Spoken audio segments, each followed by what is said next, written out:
10 জনের মধ্যে খালি 10 জন না 15 জনের মধ্যে একজনকে শুধু মিসিং, বাকি সবাই জয়েন করেছে এই হেফাজতে চলে আসছে।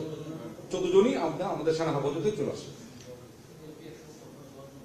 আর এলপিআর একজন আছে, সেও আসছে, এলপিআর যাচ্ছে সেও জয়েন করেছে।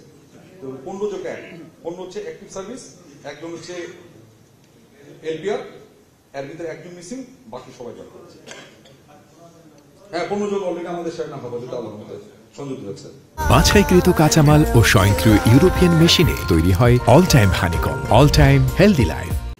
এই যে অফিসারদের নাম আসছে, এর ভিতরে কেউ আছে অবসরপ্রাপ্ত, কেউ আছে এলপিআর, এলপিআর মানে হচ্ছে লিভ প্রায়র রিটায়ারমেন্ট, মানে পিআরএল যেটা অনেকে বলেন, আর অনেকে আছেন অ্যাক্টিভ সার্ভিসে।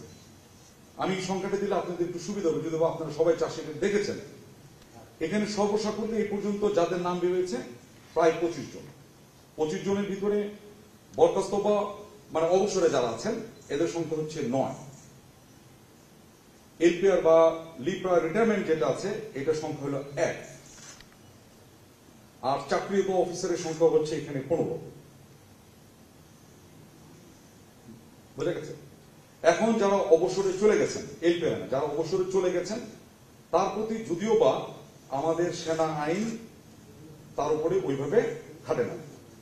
বাকি যারা আছেন এলপিআর এবং চাকরিরত যে কয়জন আছেন 15 যোগ 1, এই 16 জনকে 8 তারিখেই তাদেরকে আমরা আমাদের একটা সেনা হেফাজতে, যেটা আমরা বলি আর্মি ওন কাস্টডিতে আসার জন্য একটা অর্ডার, যেটাকে আমরা বলি অ্যাটাচমেন্ট অর্ডার, আমরা এটা দিয়েছি।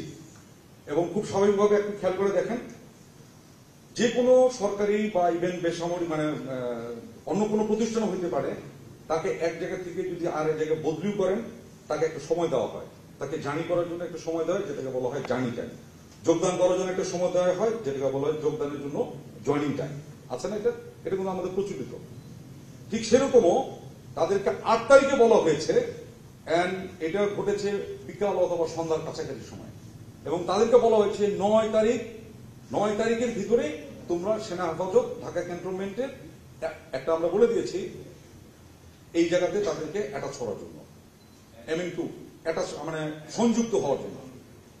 কেন বলছি যে তারা তো বিভিন্ন জায়গায়, কেউ হয়তো ব্রিগেড কমান্ডার ছিল, কেউ হয়তো স্টেশন কমান্ডার ছিল, কেউ হয়তো বিভিন্ন অ্যাপয়েন্টমেন্টে ছিল।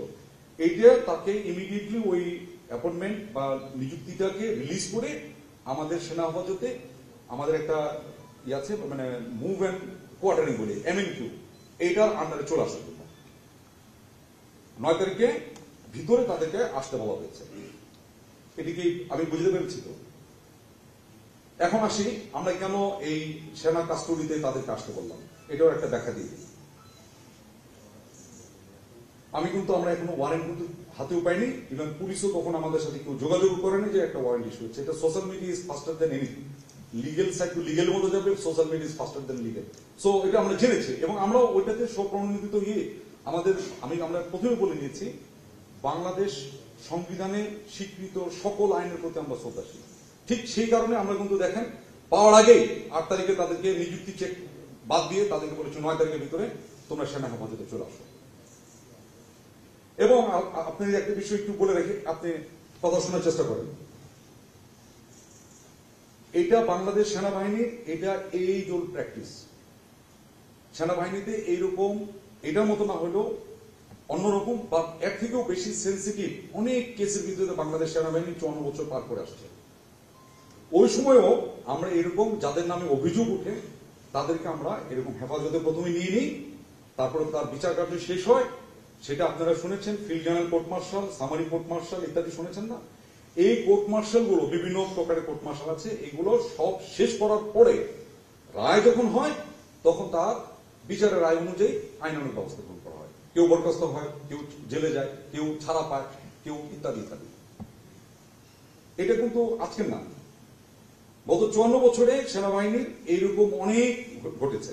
সবগুলোর ভিতরে আমি এত কিছু বলার এখন অবকাশ কম, জিজ্ঞেস করলে বলতে পারবো এরকম ভাবে হয়েছে এবং খুব সেন্সিটিভ ইস্যু গুলো তো হয়েছে। এটা আপনারা একটু মনে রাখেন। আপনারা হয়তো অনেকে হয়তো ধরতে পারছেন আমি কোনটা মিন করছি।